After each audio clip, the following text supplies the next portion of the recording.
नमस्कार दोस्तों, आज की क्लास में हम RRB NTPC 2016 previous year exam के क्वेश्चन पेपर को हल करने वाले हैं। जो कि दोस्तों आज मैं सेकंड भाग अपलोड कर रहा हूं आपको 2 अप्रैल 2016 मॉर्निंग शिफ्ट वाले पेपर का। इसका भाग फर्स्ट पार्ट फर्स्ट में ऑलरेडी आपके लिए अपलोड कर चुका हूं। अगर आपने अभी तक वो नहीं देखा है तो आपके लिए आई बटन में और डिस्क्रिप्शन में उसकी लिंक मिल जाएगी, तो आप उस पार्ट को ज़रूर देखिए, क्योंकि उसमें मैंने समथिंग 30 क्वेश्चन हल करा दिए हैं मैथ और रीजनिंग के मिक्स वाले। और इसके अलावा अगले 30 क्वेश्चन हम इस वाले पार्ट में हल करने वाले हैं 49 नंबर से, सीरियल नंबर 49 नंबर से, क्योंकि 48 तक हम उस वाले पेपर में उस वाले भाग में हल कर चुके हैं। और दोस्तों इन क्वेश्चनों की पीडीएफ भी आपके लिए डिस्क्रिप्शन में मिल जाएगी। आपको डिस्क्रिप्शन में पीडीएफ की लिंक दी गई हुई है, तो आप वहां से इस पीडीएफ को डाउनलोड भी कर सकते हैं। तो आपको पूरा का पूरा सेम क्वेश्चन पेपर प्रोवाइड हो जाएगा वहां से, जो कि आरआरबी एनटीपीसी 2016 में आ चुका था। तो चलिए शुरू करते हैं। क्वेश्चन दोस्तों 49 नंबर, पी ने एक वस्तु 1200 रुपए में खरीदी, इसे 10% लाभ पर बेच दिया। यदि यह 1800 रुपए में बेची गई होती तो लाभ में कितने प्रतिशत की वृद्धि होती। ऑप्शन वो दिए हुए हैं। अगर आपको किसी भी क्वेश्चन का आंसर पता है या आप उसको हल कर सकते हैं या फिर आप हल करना चाहते हैं, तो आप वीडियो को पॉज कर करके कमेंट बॉक्स में उस क्वेश्चन का आंसर जरूर करें और अपने आप को जांचें कि जो आपने कभी पढ़ रखा था लॉकडाउन से पहले वह आपके लिए कितना अभी तक बन रहा है, कितना आप मिस कर चुके हैं, भूल चुके हैं। तो इससे आपकी तैयारी और ज़्यादा बेहतर होगी। तो देखें यहाँ पर हम यही चेक कर लेते हैं कि 1200 और 1800, 1200 रुपए में खरीदी, 1800 में बेची, तो कुल कितने परसेंट का लाभ हो रहा है। देखिए दोस्तों, कॉस्ट है 1200, क्लियर है, और जो सेलिंग प्राइस है वह है 1800 है, तो प्रॉफिट कितने का हुआ दोस्तों, 180 का। किस पर हुआ प्रॉफिट, 1200 पर, क्लियर है। इसको परसेंट में बदलने के लिए हम गुणा 100 कर देंगे, ठीक है ना। यहाँ पर वो भी लाभ आएगा जो इसको पहले हो चुका है, क्योंकि किसी मूल्य पर बेची गई वो 10% का लाभ कमाया गया। या फिर यहाँ से सीधा बोल सकते हो आप कि 120 रुपए का लाभ हो रहा होगा 10% के बराबर। कई इसके तरीके हैं, और यहाँ पर 180 का हो रहा है, मतलब कितने ज्यादा का लाभ हो रहा है दोस्तों, 60 ज्यादा का लाभ हो रहा है। समझ पा रहे हो, एक तो वहां से निकाल सकते हो। यहां से जब इसको सॉल्व करोगे टोटल आएगा 15% प्रॉफिट। लेकिन ये कब, जब 1200 की वस्तु 1800 में बेची गई, हमें 10% ऑलरेडी लाभ पहले से था, ठीक है। तो यहां पर जो अधिक लाभ होगा वो आंसर होगा दोस्तों 5%, मतलब ऑप्शन नंबर ए मैच कर जाएगा। दूसरा दोस्तों, इन्हीं क्वेश्चनों को आप ओरली भी कर सकते हो। 10% लाभ पर बेची जा रही, मतलब 1200 रुपए की वस्तु पे 10% लाभ 120। जब इसे 1800 में बेचा जाए, मतलब कितनी अधिक में बेचा जा रहा है दोस्तों, कितना अधिक प्रॉफिट हो रहा है, क्लियर है। यहां पर 120 का प्रॉफिट हो रहा था, यहां 1800 में बेचा जा रहा है, तो कितना अधिक प्रॉफिट हो रहा है भैया, यहाँ पे 180 हो रहा है ना टोटल।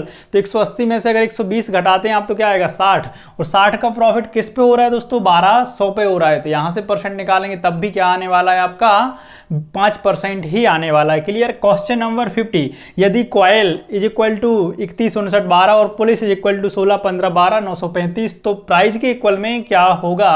ये कोडिंग डिकोडिंग का ही एक भाग है। ऑप्शन दोस्तों ये दिए गए हैं, चाहें तो आप आंसर कर सकते हैं, क्योंकि ये क्वेश्चन ऐसा है आप ओरली देख के कर सकते हो। आपको सॉल्व करने की इसमें कोई खास जरूरत नहीं है पेन कॉपी की। देखिए यहाँ पे क्वाइल, तो सी का कोड 3 होता है, ओ का होता है 15, ठीक है। यहाँ पे हम कॉमा भी लगा सकते हैं, देख लेंगे। आई के लिए होता है 9 और एल का होता है 12। अगले में चेक करते हैं क्या है, क्या पी का 16, ओ का 15, एल का 12, आई का 9, सी का 3, ई का 5।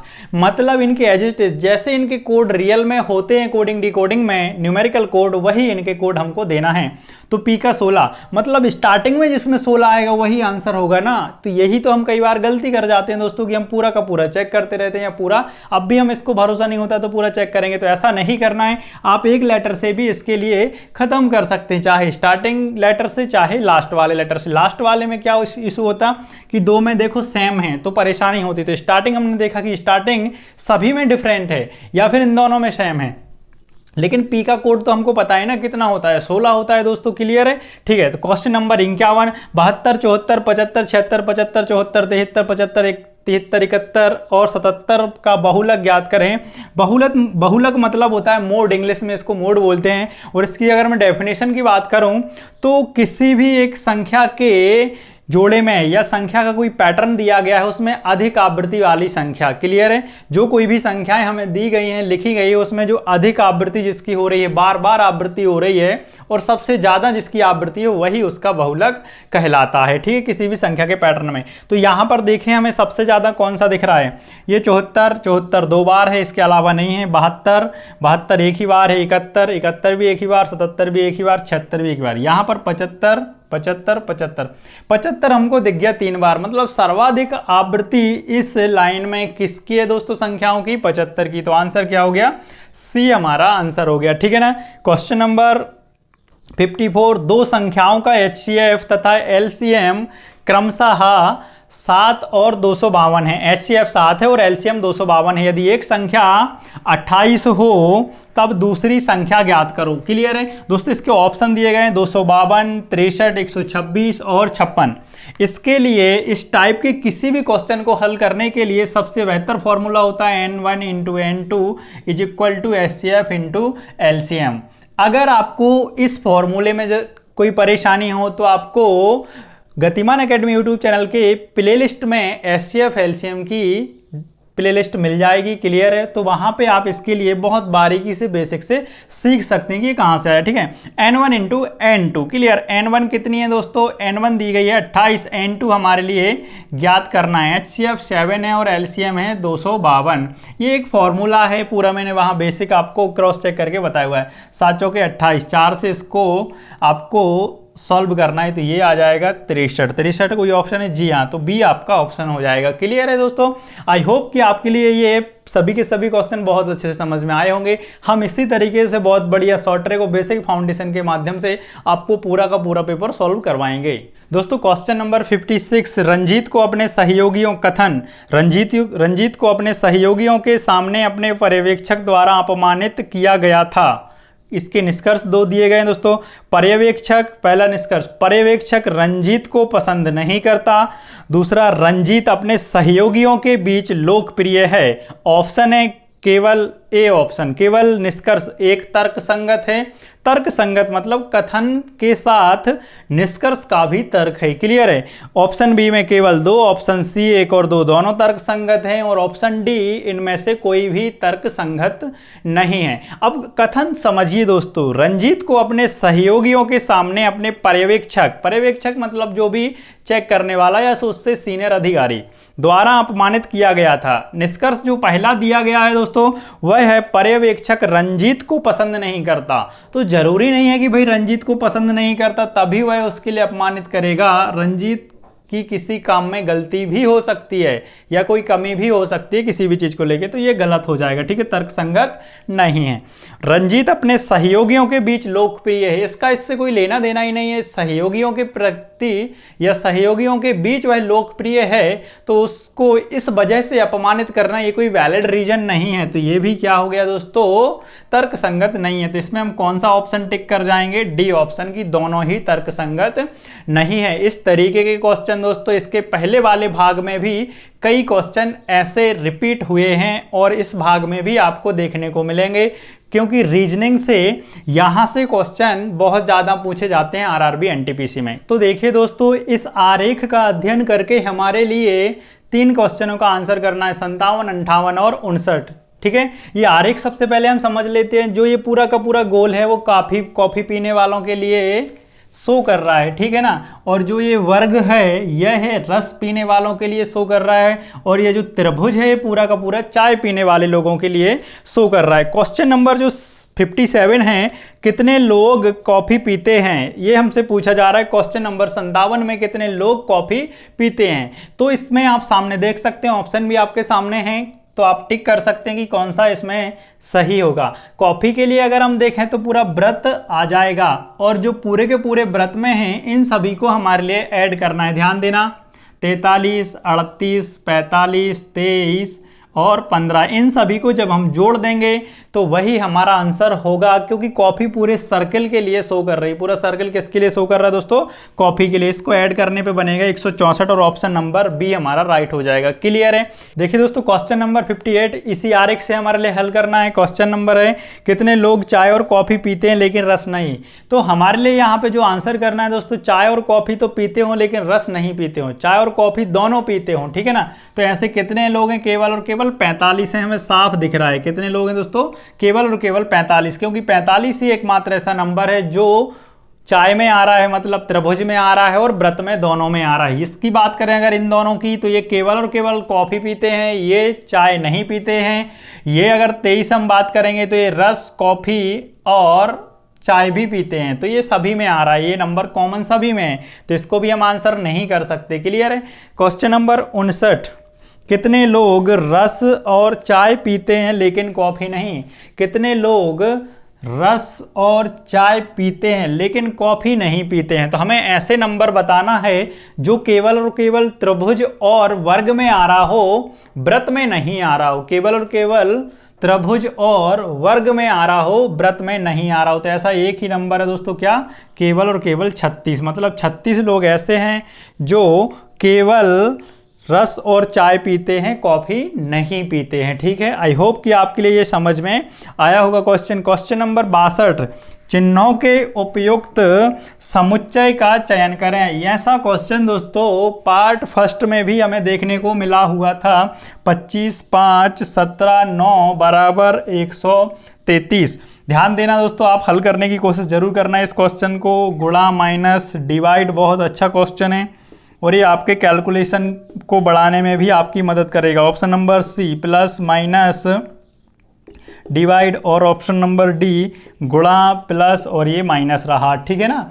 यहाँ पर हमें इन तीन चिन्हों में से फिट करके 133 बनाना है। किस में आएगा देखिए जरा। यहाँ पर अगर यहाँ पर गुणा होता 25 पंचे 125, क्लियर है। फिर इसके बाद में ये माइनस 125 में से कितना घटा देंगे हम? 17 घटा देंगे, क्लियर है। और फिर उसके बाद यहाँ डिवाइड, तो यहाँ पे अगर आप देखें तो 17 में तो 9 का डिवाइड ही नहीं होता और यहाँ पे एक परफेक्ट संख्या बनेगी नहीं, तो इसको हम वैसे ही कैंसिल कर देंगे। ठीक है।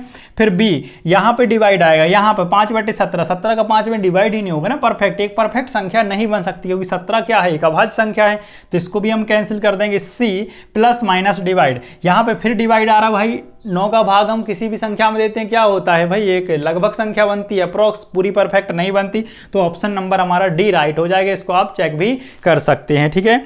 इसके नेक्स्ट हम देखते हैं क्वेश्चन नंबर 63। क्वेश्चन नंबर 63 एक 2 अंकों की संख्या के अंकों का योग 13 है। एक 2 अंकों की संख्या है जिसके अंकों का योग है 13। यदि उन अंकों को आपस में बदल दिया जाता है तो संख्या 27 से घटती है। बदली हुई संख्या ज्ञात कीजिए। ऑप्शन देखिए जरा, देखिए यहाँ पे 85, बी 76 और सी है 67 और डी है दोस्तों यहाँ पर 58। क्लियर है। अब सबसे पहले तो जो संख्याएं सभी दी गई हैं, सभी के अंकों का टोटल कितना है दोस्तों? 13 ही है। क्या है? 13 है। लेकिन लैंग्वेज को थोड़ा इसमें कन्वर्ट कर दिया गया है। यदि उन अंकों को आपस में बदल दिया जाता है तो संख्या 27 से घटती है। मतलब यहाँ पे हम छोटी संख्या आंसर करेंगे। देखिए जरा, यहाँ पर जैसे 13 हो रहा है, अपन इसको ले लेते हैं। देखिए 85, ध्यान देना, 8 5 क्या है? 13, बड़ी संख्या। और अगर 58 लिखते हैं इसके अंकों का पलट के, तब भी क्या है? अंकों का टोटल 13 है लेकिन संख्या छोटी है। लेकिन यहाँ पे ये बोला जा रहा है, समझने की बात है, यही हम गलत कर देते हैं। ऑप्शन नंबर ये निकाल लेते हैं लगा के, जो कि सरासर गलत है। इसमें समस्या क्या है कि हम सोचते हैं यार घट रही है, मतलब क्या होगा? दहाई का अंक बड़ा आएगा। ऐसा मैंने भी पढ़ा रखा और आपने भी पढ़ रखा होगा। ठीक है। तो यहाँ 85 में से हम 27 घटाएंगे, बहुत अच्छी बात है। क्या बनेगा? 58। समझ रहे हो? क्लियर है। लेकिन लैंग्वेज को पलटा गया है। लैंग्वेज क्या बोली गई? यदि उन अंकों को आपस में बदला जाता है तो संख्या 27 से घटती है, बदलने के बाद घटती है। ऐसा नहीं है कि पहले 27 घटाते हैं तब बदलते हैं। समझ रहे हो? तो 58 को जब हम अंकों को पलटेंगे तो 85 बनेगा और अब ये 27 से घटेगी। और जो अंक पलट के बनेंगे वो क्या बनेंगे दोस्तों, 58 बनेंगे। समझ पा रहे मेरी बात को? तो इस वजह से आंसर आपका क्या हो जाएगा, डी राइट हो जाएगा। ये वही क्वेश्चन है जो सब जानते हैं, सबसे बनते हैं, चुटकियों में हल करने वाले होते, लेकिन थोड़ा सा इनमें मिर्च मसाला लगा के आपके सामने रख दिया जाता है और क्वेश्चन गलत हो जाता है। तो आंसर आपका यहाँ पे दोस्तों क्या हो जाएगा, डी आपका आंसर राइट हो जाएगा। क्लियर, 58 राइट होगा, ना कि 85, क्योंकि लैंग्वेज को आप ध्यान से पढ़ें अगर आपको कोई डाउट हो रहा हो तो क्वेश्चन की। देखिए दोस्तों, क्वेश्चन नंबर 64, विजय शर्मिला से कैसे संबंधित है यदि वह उन्हें अपनी माँ की इकलौती पोती की बेटी के रूप में परिचय कराता है। ऑप्शन दिए गए हैं पिता, चचेरा भाई, दादा और मामा। वैसे तो दोस्तों रिश्तेदार हमेशा आपकी टांग खिंचाई करते हैं, लेकिन यही रिश्तेदार आपको अब नंबर दिलाएंगे। कभी भी जब भी ब्लड रिलेशन, रक्त संबंध का क्वेश्चन आता है तो आपको जो व्यक्ति स्पीक कर रहा है इस फोटो वाले क्वेश्चन में या फिर परिचय कराने वाले क्वेश्चनों में, जो व्यक्ति बोल रहा है वह अपने आप को इमेजिन करना है। जैसे कि इस क्वेश्चन में देखें, विजय शर्मिला से कैसे संबंधित है यदि वह उन्हें, मतलब इसमें स्पीक कर रहा है, बोल कौन रहा है, विजय बोल रहा है। यदि वह उन्हें अपनी माँ की, मतलब विजय की माँ की, मतलब विजय की कौन हुई, वैसे अगर एक तरीके से आप देखेंगे तो विजय की माँ कौन हुई, विजय की नानी, या फिर मैं अगर बोल रहा हूं तो मेरी नानी की इकलौती पोती। अब मेरी नानी की इकलौती पोती, क्लियर है? तो इकलौती पोती आप बोल सकते हो, मतलब आपके मामा की लड़की, या फिर आप ऐसा बोल सकते हो आपकी खुद की बहन। इकलौती पोती किसकी, आपकी नानी की इकलौती पोती, या फिर मेरी नानी की इकलौती पोती की बेटी के रूप में परिचित कराता है या परिचय कराता है। मतलब मेरी बहन की बेटी मेरी कौन हुई, भांजी हुई, और मैं उसका क्या हुआ, मामा। तो विजय शर्मिला से कैसे संबंधित है, कल के भाग में भी मैंने आपको बताया था ब्लड रिलेशन में 3 एक ही क्वेश्चन के आंसर बन सकते हैं, बस थोड़ा थोड़ा अंतर करके। तो यहाँ पे पूछा जा रहा है विजय शर्मिला से कैसे संबंधित है, मतलब भाई विजय कौन है शर्मिला का, तो विजय कौन हुआ दोस्तों, मामा हुआ। क्लियर है? और शर्मिला कौन है विजय की दोस्तों, तो भांजी है। दोनों में संबंध क्या है, मामा भांजी का। तो आई होप कि आपको ये बात समझ में आ गई होगी। अगर आपको फिर भी कोई समस्या है तो आप इसी वीडियो को 1-2 मिनट के 1-2 बार रिपीट करके भी देख सकते हैं। क्वेश्चन नंबर 67, पी की लंबाई 5 फीट है और उसने ध्यान दिया कि उसकी परछाई की लंबाई 7 फीट है। उसके बाद उसने मापा कि स्कूल की इमारत की परछाई की लंबाई 42 फीट बनती है। तो स्कूल की इमारत की लंबाई ज्ञात करें। ऑप्शन ए 50 फीट, बी 36 और सी 30 फीट और ऑप्शन डी 32 फीट। क्लियर है? कोशिश करें आप हल करने की। देखें यहाँ पे पी की लंबाई है जो कितनी है भाई, 5 फीट है, 5 फीट है ना, ये लंबाई है यहाँ पर पी की। और उसने ध्यान दिया कि उसकी परछाई की जो लंबाई है वो कितनी है, 7 फीट है। ये परछाई बनेगी यहाँ पर, ये लंबाई है, क्लियर ना। परछाई इधर बनेगी कितनी, 7 फीट है। उसके बाद उसने मापा कि स्कूल की परछाई की लंबाई, जो स्कूल है भाई उसकी परछाई की लंबाई है 42 फीट। कितनी है भैया, 42 फीट बनती है। तो स्कूल की इमारत की लंबाई कितनी होगी, ध्यान दे जरा। ये इसकी परछाई कितनी है, 7 फीट है पी की, क्लियर, और उसकी लंबाई कितनी है, 5 फीट है। लेकिन स्कूल की इमारत की परछाई है 42 फीट और लंबाई हमसे पूछी जा रही है। तो इसी से हम कंपैरिजन कर देंगे, 7 फीट बराबर 42 फीट, ठीक है ना। तो ये एक यूनिट बराबर यहाँ से कितना आ जाएगा दोस्तों, 6 फीट। क्लियर है? तो इसमें 6 का गुणा कर देंगे तो जो इमारत की लंबाई है वह बन जाएगी 30 फीट, क्योंकि 7 फीट और 42 फीट की तुलना करने पर हमने पाया कि 1 यूनिट बराबर 6 फीट, ठीक है ना। या फिर 1 फीट इसका है जो कि स्कूल की इमारत की परछाई की लंबाई की 6 फीट के बराबर है। तो जो पी की लंबाई है 5 फीट, उसमें 6 का गुणा कर देंगे तो स्कूल की इमारत की लंबाई आ जाएगी, कितनी आ गई दोस्तों, 30 फीट। और आंसर हो जाएगा आपका क्या, सी आंसर हो जाएगा। ये मैथ रीजनिंग दोनों में कॉमन ही टाइप के क्वेश्चन होते हैं, थोड़ी से न्यूमेरिकल रीजनिंग टाइप के, ठीक है ना। क्वेश्चन नंबर 70, एक दुकानदार ने एक वस्तु का अंकित मूल्य 160 रुपये रख दिया। यदि 10% का डिस्काउंट देने के बाद भी उसे क्रय मूल्य पर 20% का लाभ मिलता है तो वस्तु का कॉस्ट प्राइस ज्ञात करो। ए 140, बी 120, सी 150, डी 132। बहुत ही तगड़ा क्वेश्चन है, बहुत अच्छा क्वेश्चन है। इन क्वेश्चनों में स्टूडेंट जनरली बहुत ज़्यादा टाइम दे देते हैं, लेकिन अगर हम इसको थोड़े से एक लॉजिकली फॉर्मूले की तहत हल करें तो print price upon cost price बराबर print price 100 plus D 100 plus P sorry और कॉस्ट प्राइस 100 माइनस डी। इस तरीके से हम इसके लिए अगर हल करते हैं तो आपका चुटकियों में हो जाएगा, क्योंकि ये लगभग सभी छात्रों को ये फॉर्मूला याद होता है। अगर आपको नहीं है तो आपको डिस्क्रिप्शन में और आई बटन में, और इसके अलावा लिंक अगर ना मिले डिस्क्रिप्शन आई बटन में तो प्लेलिस्ट देखना आप। डिस्काउंट की बहुत ही बढ़िया सेपरेट प्लेलिस्ट मैंने बना के डाली हुई है, पूरा डिस्काउंट उसमें समझाया हुआ है और उसमें बहुत ही बेहतर तरीके से इसकी बेसिक फाउंडेशन बताई गई है, जो कि आपके लिए बहुत ज़्यादा हेल्प करता है डिस्काउंट में। तो यहाँ पर हम बात करते हैं, अभी प्रिंट प्राइस 160 रख दिया, कॉस्ट हमको बताना है और जो डिस्काउंट दे रहा है 10% का, तो 100 में से ये डी घटाना है भैया, तो क्या आएगा 90, और प्रॉफिट कमा रहा है 20% का, तो 100 में 20 जोड़ना 120। क्लियर है? ये कैंसिल हो गया यहाँ से, 3 चौके 12, 3 तिरका 9, 4 चौके 16, ये 40, तो CP इज इक्वल टू 120 रुपया आ जाएगा। ठीक है, अब आप सोच रहे होंगे यार कि ये कहाँ से मैंने फॉर्मूला ला दिया, तो भैया ये बेसिक से ज़्यादा जल्दी फॉर्मूले से हो जाता है। अगर आपको कोई समस्या है तो आप जाइए प्लेलिस्ट में, आपको डिस्काउंट की प्लेलिस्ट मिलेगी एक डिस्काउंट नाम से, जहाँ भी आपको बहुत ही बढ़िया ट्रिक मिल जाएंगी इस तरीके की, और इसके अलावा भी इसकी तो बेसिक फाउंडेशन मैंने पूरा पोस्टमार्टम करके वहाँ पे बताया हुआ है। ऐसा नहीं है कि इस क्वेश्चन को हम बेसिक से नहीं कर सकते हैं, कोई बहुत बड़ी बात नहीं है, लेकिन आपका समय ज़्यादा कंज्यूम होगा, इस वजह से मैं आपके लिए इसकी एडवाइस दे रहा हूँ। ठीक है ना? ये क्वेश्चन नंबर 73 है, 0.09 को हल कीजिए। ठीक है ना? ऑप्शन आपको स्क्रीन पर दिखाई दे रहे होंगे। इसको हल करने के लिए सबसे बेहतर तरीका है भाई, चाहो तो आप इसको बट्टे में लिख लो, नहीं लिखोगे तो उससे कोई फ़र्क नहीं पड़ता है। ठीक है ना? सॉरी, अगर आप नहीं लिखोगे तो उससे कोई फ़र्क नहीं पड़ता। यहाँ पर पॉइंट को हम शिफ्ट कर देते हैं, इसको यहाँ पे शिफ्ट करेंगे तो ये आ जाएगा 2 अंक बाद, ये पूरा का पूरा कैंसिल हो गया, आप कोई मतलब नहीं। ये भी यहाँ पे कोई मतलब नहीं, 9 नाम 81।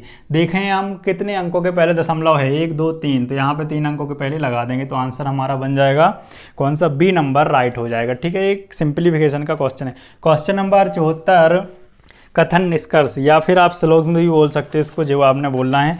कुछ लड़के लड़कियां हैं, कथन कुछ लड़के लड़कियां हैं, कथन भी सभी लड़कियां गायक हैं। निष्कर्ष कुछ गायक लड़कियां हैं।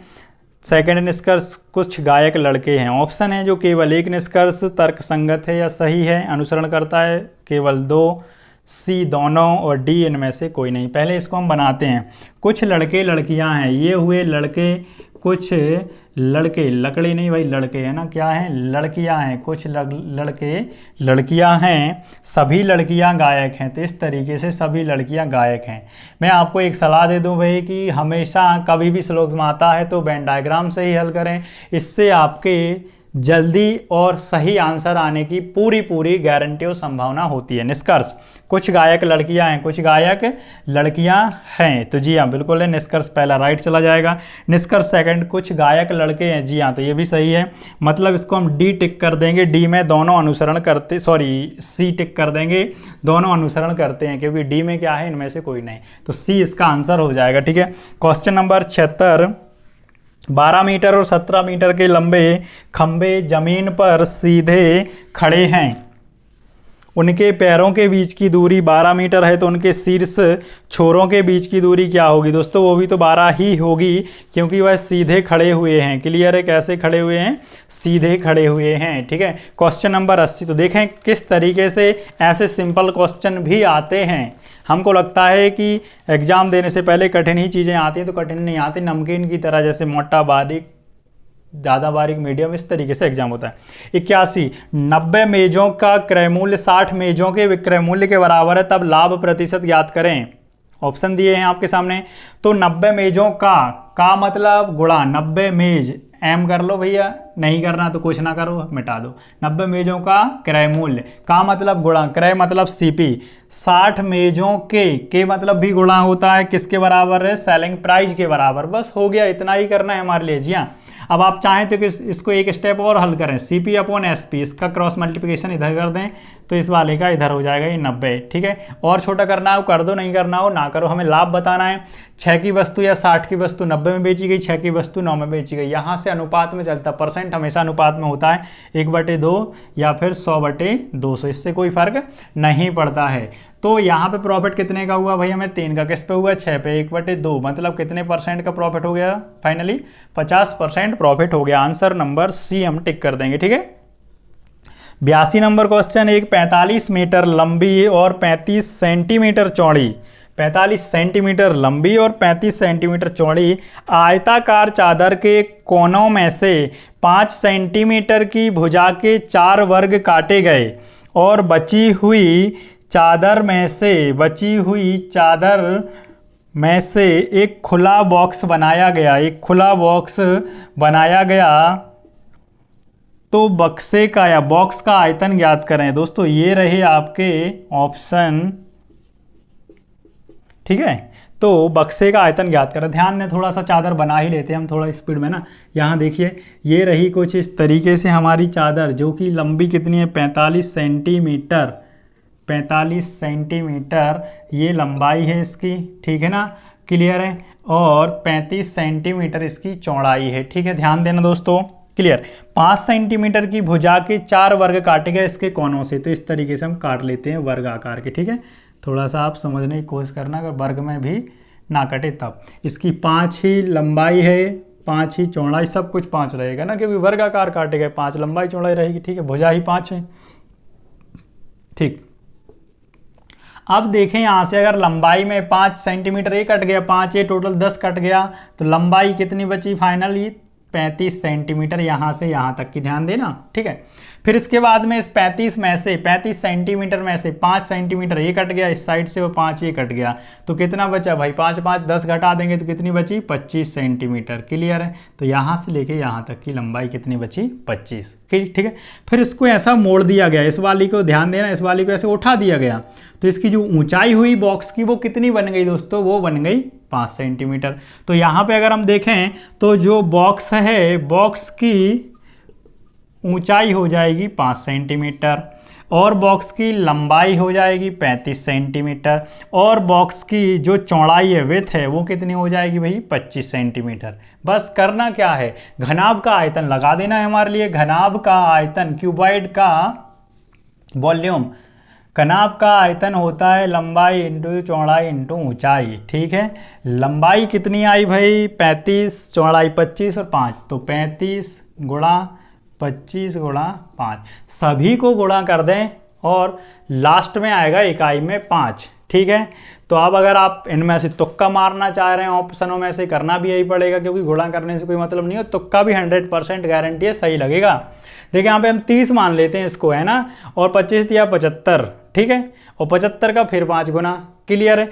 तो यहाँ से अगर आप देखें तो ये तो कितना है, केवल और केवल 1000 ही है ना, 1000 ही है। और 1000 तो 1000 है यहाँ पे, तो बहुत छोटा है, ये तो उससे छोटा, ये उससे भी समथिंग है, तो यहाँ पे आंसर क्या आ जाएगा डी। बाकी आपको चेक करना है तो आप गुणा करके कर सकते हैं, क्योंकि ये काम आपका है। क्वेश्चन नंबर 83, 8 के प्रथम 20 गुणकों का एवरेज ज्ञात करो।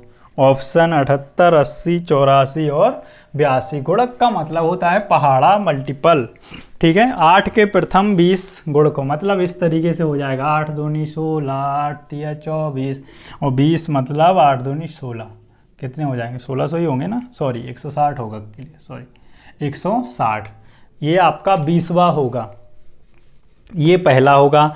यहाँ पर अगर आप समझ पा रहे हो डिफरेंस कितने का आ रहा है दोस्तों, 8 का, फिर 8 का, तो ये श्रेणी कौन सी बनी, अर्थमेटिक प्रोग्रेशन बनी। कौन सी बनी दोस्तों, अर्थमेटिक प्रोग्रेशन, समानांतर श्रेणी। अंतर कितने का है, समान नंबर्स का अंतर है, 8 का सभी में अंतर है, तो समानांतर श्रेणी कहलाएगी अर्थमेटिक प्रोग्रेशन। अब यहाँ पर अगर हम सार्वांतर की बात करें, खैर उसकी है मेरे हिसाब से यहाँ पर जरूरत नहीं है, सार्वांतर डी कहलाता है, ये पहला और ये लास्ट वर्ड कहलाएगा। एन की जो नंबर ऑफ टर्म है कितनी है दोस्तों, 20 है, वो तो उसमें साफ दिया हुआ है। तो इसका जो फॉर्मूला होता है एस एन, क्योंकि हमें क्या निकालना है, औसत निकालना है, और औसत निकालने के लिए पहले इनका टोटल हमारे पास होना बहुत ज़रूरी है, जो कि हम टोटल पूरा नहीं करेंगे, बीच में ही हम औसत निकाल लेंगे, लेकिन करना इसी से पड़ेगा। तो NY2 यहाँ पर ब्रैकेट में फर्स्ट टर्म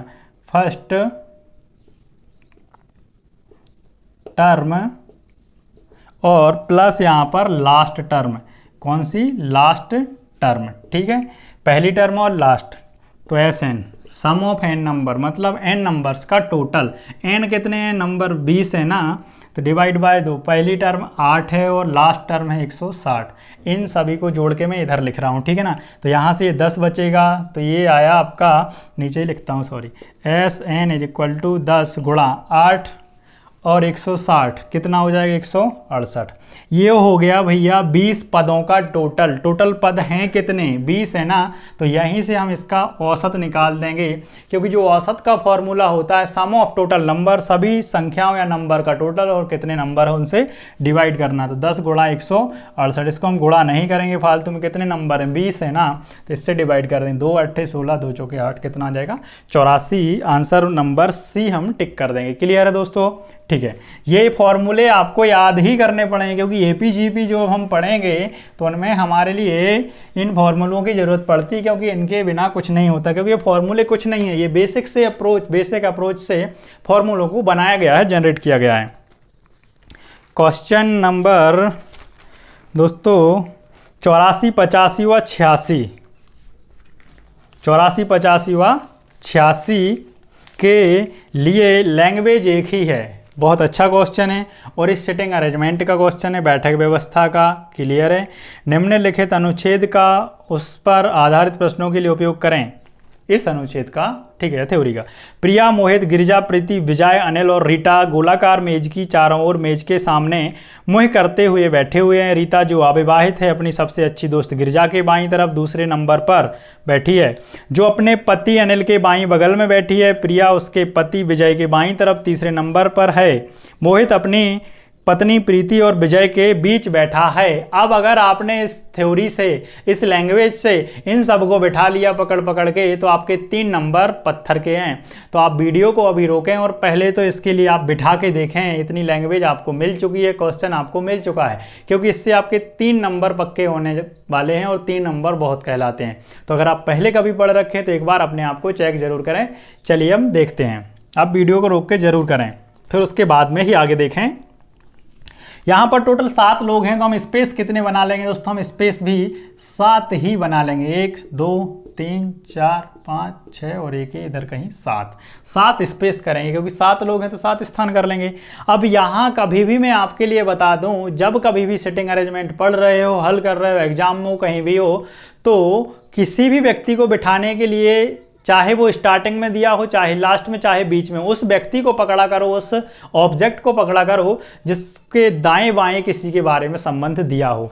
और हमेशा जब कभी भी हम डायरेक्शन या सिटिंग अरेंजमेंट पढ़ते हैं तो सबसे ऊपर उत्तर होता है, ठीक है, नीचे दक्षिण होता है, दाएं होता है हमेशा पूर्व और बाएं हमेशा होता है पश्चिम। ये रही हमारी डायरेक्शन का खेल। समझ में आ रहे हो।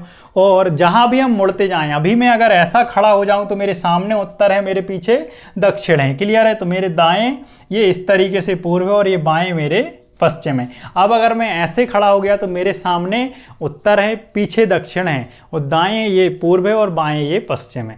मतलब अच्छा फायदा ये है सिटिंग अरेंजमेंट में कि जैसे जैसे या डायरेक्शन में जैसे जैसे हम घूमते जाते हैं, हमारी दिशा भी हमारे क्वेश्चन को हल करने के अकॉर्डिंग घूमती जाती है। तो कभी भी किसी भी व्यक्ति को बिठाओ तो सबसे पहले सिटिंग अरेंजमेंट हो चाहे डायरेक्शन हो, मैंने हर जगह आपको बताया हुआ है, ऑफलाइन ऑनलाइन दोनों क्लासों में, ठीक है। तो आप उसको हमेशा उत्तर में बिठाया करो, उत्तर में मुंह करके या उत्तर में चलाया करो, क्योंकि ये तो फाइनल है ये सभी लोग मेज की तरफ मुंह करके बैठे हैं तो इनके मुंह इस तरीके से होंगे। ये मैंने लगा दिए तीर। अब बात करते हैं रीता जो अविवाहित अपनी सबसे अच्छी दोस्त गिरिजा के बाईं तरफ दूसरे नंबर पर बैठी है। तो या रीता को बिठा लो या क्या, किसको, गिरिजा को। इससे कोई फर्क नहीं पड़ेगा आंसर। आप रीता को चाहे यहाँ बिठा के करो चाहे यहाँ बिठा के करो, आंसर हमेशा इसमें सही आते थे। यहाँ पे पर रीता को ही पकड़ के बिठा देते हैं। ये रही रीता। रीता जो अविवाहित है, ये भाई अविवाहित है, अपनी सबसे अच्छी दोस्त गिरिजा के बाईं तरफ दूसरे नंबर पर बैठी है। तो सबसे पहले गिरिजा को और बिठा लें। अब ध्यान देना दोस्तों, ये रीता बैठी है, मान लो मैं ही रीता हूँ, है ना, मैं ही रीता हूँ, तो मेरा ये दायां होगा, इस तरफ मैं जाऊँगा तो कौन सा हाथ होगा, दायां, और इस तरफ अगर मैं जाऊँगा तो कौन सा हाथ होगा मेरा, बायां। बात आ रही है समझ में? इस तरीके से आपको समझ गए होंगे, क्लियर है। और वैसे भी जो क्लॉकवाइज होती है, जैसे अगर हम देखें क्लॉकवाइज में, अगर ये यहाँ से क्लॉकवाइज में आएंगे आप तो क्या कहलाएगा, आपका बायां कहलाएगा। और अगर आप एंटी क्लॉकवाइज जाएंगे इस तरीके से तो ये आपका दायां कहलाएगा, ये मुड़ने के लिए है। तो जो रीता जो अविवाहित है, अपनी सबसे अच्छी दोस्त गिरिजा के बाईं तरफ दूसरे नंबर पर है, तो यहाँ पे आ जाएगी गिरिजा, यहाँ पे बिठा लेंगे भाई अपन गिरिजा को। तो देखें जरा, गिरिजा के बाईं तरफ, गिरिजा अगर इस तरफ मुंह करके बैठी तो गिरिजा का बायां ये होगा ना, तो बाईं तरफ दूसरे नंबर पर। आगे और देखें, अभी खत्म नहीं हुई चीजें। जो अपने पति अनिल के बाईं बगल में बैठी है, कौन, जो हमेशा, मैं आपको बार बार बोल चुका हूं, जो हमेशा इस तरीके के किसी भी क्वेश्चन में दूसरे ऑब्जेक्ट या दूसरे व्यक्ति के लिए रिप्रेजेंट करता है। ये बिल्कुल आप दिमाग में छाप लो भैया, हर जगह इसकी ज़रूरत पड़ती है। चाहे आप कोडिंग डिकोडिंग पढ़ रहे हो, चाहे कुछ भी डायरेक्शन पढ़ रहे हो, चाहे सिटिंग अरेंजमेंट, तो जो का मतलब है हमेशा दूसरे व्यक्ति के लिए।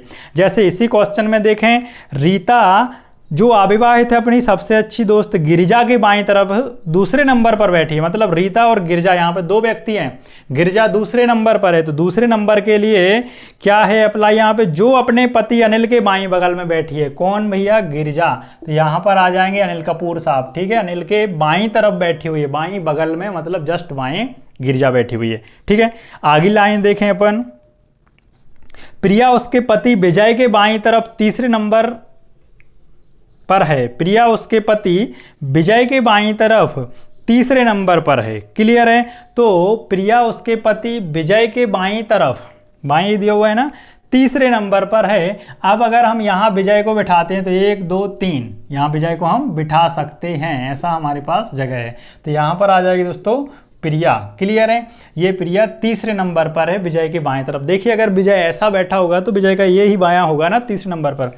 आगे लाइन देखें, मोहित अपनी पत्नी प्रीति और विजय के बीच बैठा है। मोहित अपनी पत्नी प्रीति, ये हुई प्रीति, और विजय के बीच बैठा है, तो ये रहे भाई विजय। बन गए सब। अब हम खटाखट इनको आंसर कर देंगे। क्वेश्चन नंबर 84, निम्न में से कौन सा सही है। गिरिजा विजय के बाईं तरफ तीसरे नंबर पर है, गिरिजा विजय के डायरेक्ट चेक ही करते जाते हैं ना, गिरिजा विजय के बाईं तरफ तीसरे नंबर पर है क्या, गिरिजा विजय के बाएं तरफ तीसरे पे नहीं है भैया, बाएं तरफ दूसरे नंबर पे, तो पहला खारिज हो गया। प्रिया रीता के बिल्कुल दाईं बगल में, प्रिया है जो रीता के बिल्कुल दाईं बगल में है, तो यहाँ पे ऑप्शन नंबर कौन सा राइट हो जाएगा दोस्तों, सेकंड 84 नंबर क्वेश्चन का ऑप्शन बी राइट हो जाएगा, क्योंकि प्रिया रीता के बिल्कुल दाईं बगल में। बाकी चेक करने की जरूरत नहीं, क्योंकि सभी सही होंगे नहीं, आप बाकी चेक कर सकते हैं। क्वेश्चन नंबर 85, निम्न में से कौन सी जगह है अनिल की है, अनिल कपूर साहब की जगह बताना है। प्रीति के दाईं तरफ से चौथी, प्रीति के दाईं तरफ से चौथी, प्रीति का ये मुंह इस तरफ है, दायां होगा इस तरफ, बायां होगा इस तरफ, 1 2 3 4, तो जी हाँ ये पहला ही राइट हो गया। 85 नंबर का जो ऑप्शन है वो ए राइट हो गया। बाकी आप चाहें तो आप चेक कर सकते हैं, कोई भी सही नहीं होगा, क्योंकि जब एक सही है तो बाकी के सही नहीं होंगे ऑप्शन की दृष्टि देखें तो। 86, निम्न क्रम में से कौन से क्रम में पहला व्यक्ति दूसरे व्यक्ति के दाईं बगल में बैठा नहीं है। कई बार हम क्या पढ़ते हैं, जल्दी जल्दी करते हैं, क्वेश्चन पढ़ते हैं, दाईं बगल में बैठा है और इतना ही करके आंसर टिक करके निकल लेते हैं, लेकिन पूरी लैंग्वेज भी पढ़ा करो और बहुत ध्यान से, प्रेजेंट ऑफ माइंड से। निम्न क्रम में से कौन से क्रम में पहला व्यक्ति दूसरे व्यक्ति के बिल्कुल दाईं बगल में बैठा है, मतलब पहला व्यक्ति है जो दूसरे व्यक्ति के दाएं में होना चाहिए। ए मोहित और विजय, मोहित विजय के दाएं हैं क्या, नहीं है, मोहित विजय के दाएं नहीं हैं, क्लियर है। क्योंकि ऐसा अगर आप देखेंगे यहाँ पे बोला जा रहा है, तो निम्न क्रम में से पहला व्यक्ति दूसरे व्यक्ति के बिल्कुल दाईं बगल में बैठा नहीं है, सॉरी नहीं बताना है। तो विजय के तो मोहित दाएं हैं, तो पहला क्या हो गया, ये ऑप्शन क्या हो गया दोस्तों, गलत हो गया। ठीक है, ऑप्शन नंबर बी अनिल गिरजा, अनिल क्या गिरजा के दाएं नहीं है, तो जी हाँ बिल्कुल दाएं हैं। देखिए यहाँ पर ये अनिल गिरजा के बिल्कुल दाएं हैं। ठीक है ना।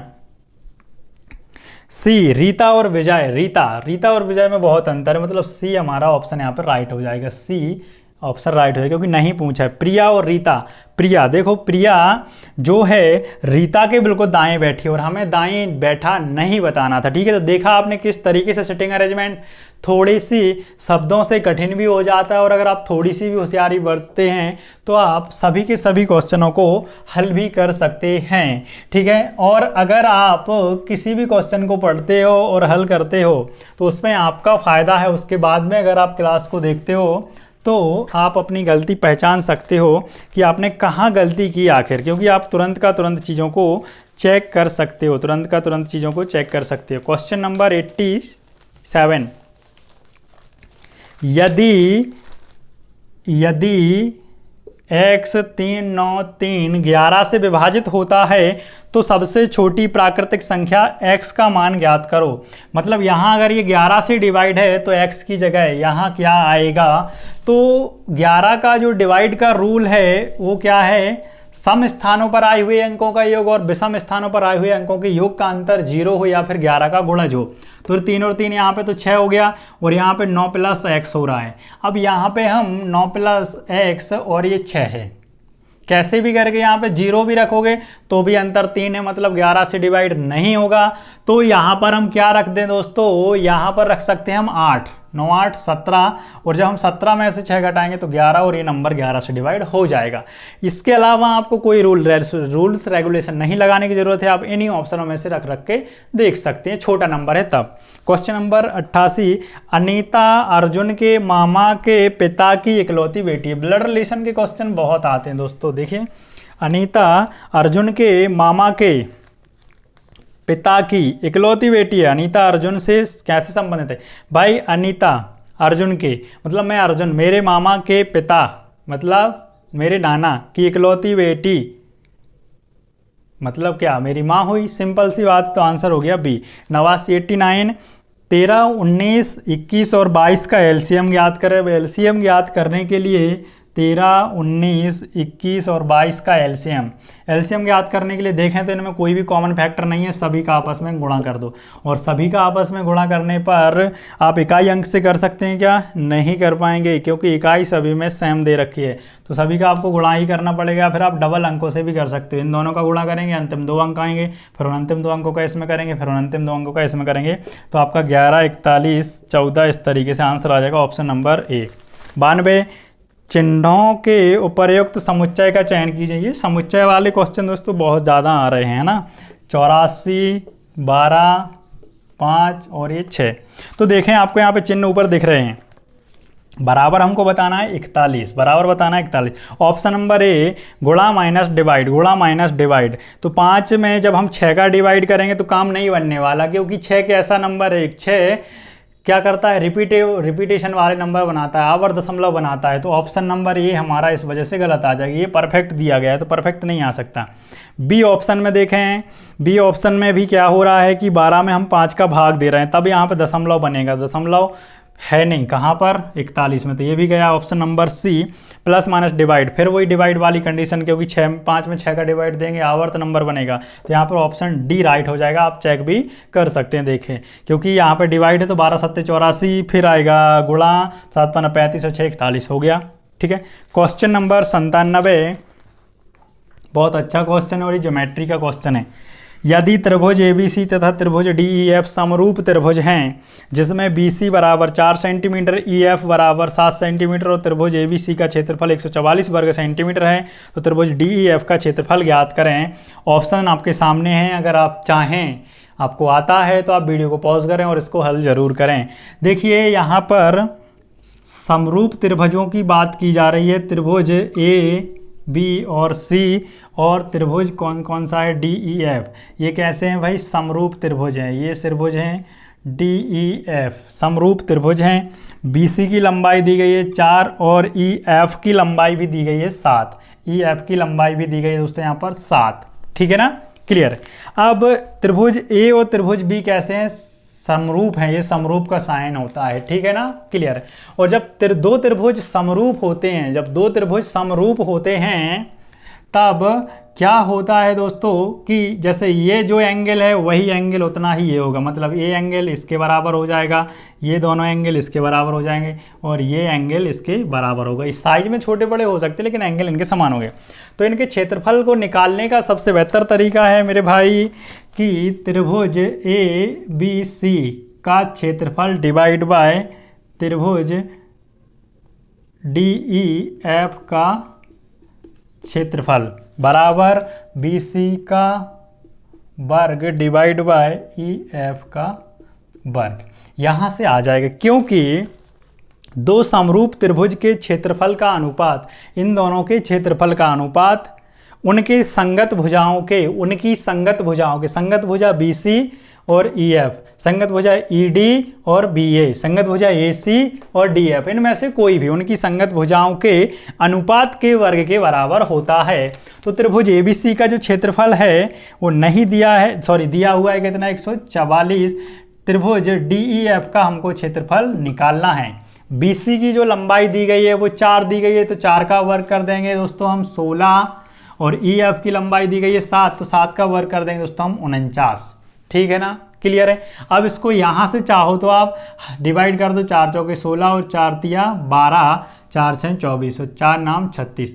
DEF 49 गुणा 9, तो इकाई में 1 आ रहा होगा, ऐसा कोई ऑप्शन है जी, कौन सा ऑप्शन है, C, मतलब 441 वर्ग सेंटीमीटर जो क्षेत्रफल है वो आ जाएगा DEF त्रिभुज का। देखें इसका जो क्षेत्रफल 144 था, इसका 441 आया, मतलब इनकी साइजों में अंतर हो सकता है लेकिन ये सब अनुपातिक होते हैं समरूप में, क्योंकि इसकी साइड भी छोटी थी, इसकी साइड बड़ी थी। आई होप कि आपको समझ में आया होगा। क्वेश्चन नंबर 99, 3.26 गुणा 7.2 का गुणा ही तो करना है बस। 99 3.26 गुणा 7.2 बराबर कितना होगा, ऑप्शन आपको दिख रहे होंगे सामने। ठीक है, तो बस गुणा करना है, इकाई में सभी में सेम नंबर हैं, तो हम अंतिम 2 अंकों से कर सकते हैं, ये 0.26 गुणा 7.2, क्योंकि अंतिम 2 अंक सभी के अलग हैं, एक में 42 है, 72 है, 12 है, 32 है, और जब इनका हम गुणा करेंगे 1.872 बनेगा, तो यहाँ पे 7 2 आ रहा लास्ट में, मतलब ऑप्शन नंबर B राइट हो जाएगा। ये तो दोस्तों किससे कर लिया, ये कर लिया हमने गुणा करके। अगर इसी को आप डिजिट सम, एक जो मैंने आपको बहुत ही बढ़िया ट्रिक बताई हुई है, ये वैदिक मैथ की है, हजारों साल पुरानी ट्रिक है ये, उससे भी आप इसको हल कर सकते हो। वैदिक मैथ की ये ट्रिक डिजिट सम क्या कहती है दोस्तों कि किसी भी संख्या के अंकों का टोटल तब तक करना जब तक कि योगफल एक अंक में ना आ जाए, मतलब 1 से लेके 9 तक। ठीक है, और उसी अंक का कैलकुलेशन कर देना। 7 2 9, 9 को मानते हैं हम क्या, 0, तो 0 का गुणा इसमें करेंगे, मतलब 0 जो डिजिट सम आ रहा है इस कैलकुलेशन का 0 आ रहा है। अब हमारे 4 ऑप्शनों में से हमें मैच करना पड़ेगा किसका डिजिट सम 0 आ रहा। पहला ऑप्शन 3 2 5 4 9 और 2 11, 11 के अंकों को फिर से जोड़ोगे 2 आएगा, क्लियर है, तो मतलब हमारा ए ऑप्शन गलत हो गया। आप मैच करते जाना, ऑप्शन आपको दिख रहे होंगे।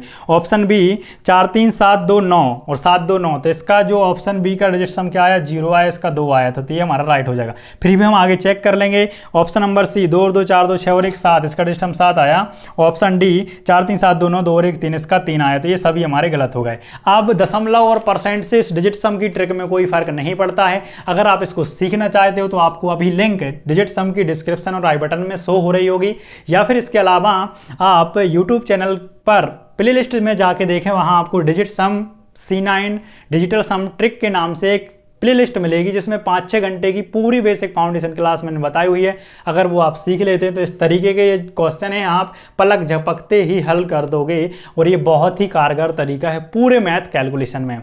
देखिए दोस्तों, अभी हमने RRB NTPC 2016 2 अप्रैल का मॉर्निंग शिफ्ट का क्वेश्चन पेपर पूरा हल कर लिया हुआ है। इसके पहले एक भाग में अपलोड कर चुका था, ये रहा सेकेंड भाग उसी मैथ्स रीजनिंग का। आई होप आपके लिए ये सब क्लास बहुत ज़्यादा पसंद आई होगी, तो आप कमेंट करके ज़रूर बताएं ताकि ताकि मैं इस काम को और मेहनत से और अच्छे तरीके से सुधार के अपडेट करके आपके लिए प्रोवाइड करा सकूं, ताकि मुझे पता चलता रहे कि आप इस क्लास को देखने पढ़ने के बाद कैसा फील करते हैं, कैसा महसूस करते हैं। अच्छा बुरा जो भी कमेंट हो आप मेरे लिए बता सकते हैं। Thank you.